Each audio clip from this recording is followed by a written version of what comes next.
Yeah, love, yeah. You must walk on water, cause I'm drowning and you made it. Met you on the corner, first in love, it was payday. Candy colored nails, master candy coated band. Can we just discuss for a moment the fact that there's a fucking Mistachrome SVT Termi Cobra here? This is crazy. And you can tell it's original because the unibody is also Mistachrome under the dirt. Yeah, that's crazy. I love it. It's super hot. This is certifiably very 2003, 2004. God bless us.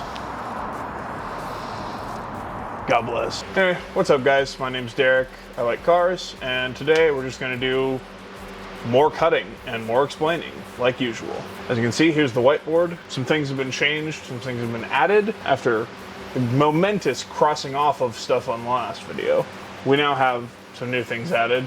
Hayden brought up the possibility that we could make a custom sway bar for the rear, which I'm scared of, but we'll see. We have to re-weld the rear apron that got cut in the wrong spot because neither of us knew that it was a two-piece deal. Get the metal set up for the trunk floor. Diffuser, we'll see. And then getting into this is going to be a very in-depth process despite only being 2 steps. Basically, the difference between a Subaru Outback and a Subaru Legacy is most things under the body. For starters, you've got subframe spacers, which drop the subframe down to make the geometry correct for the taller struts and springs. That comes along with longer lower control arms, transmission mount, drive shaft, and several other things that I have to do research on. So once I do that, we'll be getting into all that. That'll be its own whole process. Not looking forward to it, especially since we don't have a lift. As you can see, the car is jacked up right now. And that is because I remembered to bring my jack from home for one. So with that, Hayden, what do you think? Should we cut more out of the quarters or start working on the pinch weld on the driver's side? I think we should cut everything else out. Okay. And then we'll start doing scary things with pinch welds. Rad. Pinch weld is definitely going to be the least fun part of this whole thing by a lot. I say we just remove pinch weld entirely. What do we put in its place, Hayden? Plate. Plate? Yeah. Or is that just a thing we can do? Dude, we can do anything. I have a welder. We can just plate the entire bottom of it, and then anywhere it's jackable. Ayo. I don't know how bad the fans are going to be. We got these. We're good. Okay. Yeah. So, turns out Hayden actually has some good news on his car, and since he doesn't have a channel yet, we'll convince him one day. What's going on with your car? So I just bought a transmission for BMW, 6-speed. It gets here this week. And then I got to do shift linkages and stuff and flywheel and clutch and all that fun mumbo jumbo stuff. First of all, you're cleaning it. But yeah, I get to clean it. Yeah. So there might be some of that you'll see. I don't know. I don't know what we'll record. Either that or I'll just show up when no one's here and just do it. I mean, do that with a camera on, because I'm not going to be here Thursday or Friday. That's fair. Yeah. Yeah. It'll drive by springtime. What year? Next year. Also an update on this car. Last time you saw it, it was getting the hood wrapped. Since then, I went ahead and got a different hood scoop that didn't have clear coat fading and peeling. It didn't turn out great, but it is certifiably has some plasti dip on it. We also re-wrapped this section, which was black. We didn't do it in black because I didn't have any black, so now it's copper. Also, it has new tires because, as I said with the last episode when I had the Loner Impreza, Bridgestone Turanza, cut to that in the edit, Riley, Bridgestone Turanza T005. My 100-mile review on them so far is they're certainly round and they hold air. Real update on them, or real review on them. I took this car up bogus last night. Apart from a little bit less steering feel than I had with the Continentals, the grip level this car has now actually made me get into a rhythm with it for the first time since I've owned it and since it's had the scoop parts on it. It's still not great, but it's kind of getting there. I hate it a little less, although it did overheat several times.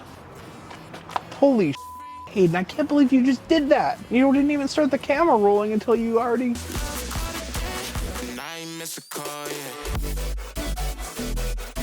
As you can see, this is now cut out.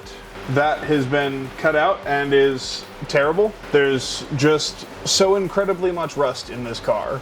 Hayden, what's your reaction to it? It's a little worse than you thought, isn't it? Yeah. Yeah. Yeah, it's not great. It almost, if we come to the other side, it almost looks as if the seam sealer had caught some water and just held it in there and made it rust more. I don't know if that's a thing seam sealer can do, but that seems like the case, because there was just an absolute load globbed in here, and it's worse right there. Yeah, this thing needs some help. It's a really good thing we did this.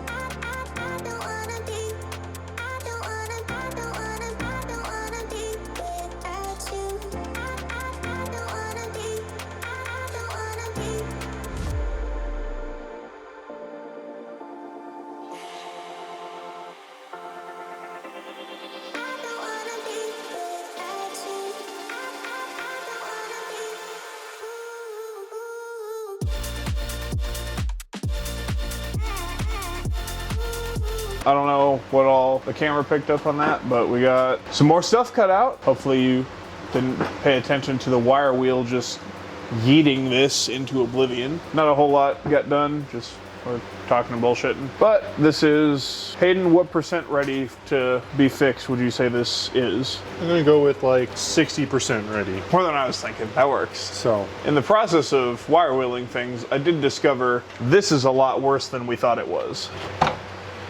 So, obviously we had rust in here that we could see once we cut it open. There's also rust in here that we saw, which was fine. That's less fine. Yeah. The new plan, I believe, as we said earlier in the video, is we're just gonna pinch weld delete this. I don't know what that entails, but we're gonna find out together. So beyond that, pinch weld delete, and then we're basically just chopping this off. Straight line here, straight line here. We'll see. Next time, we'll probably do this to the other side and see how bad the rocker is over there. That's how it goes sometimes.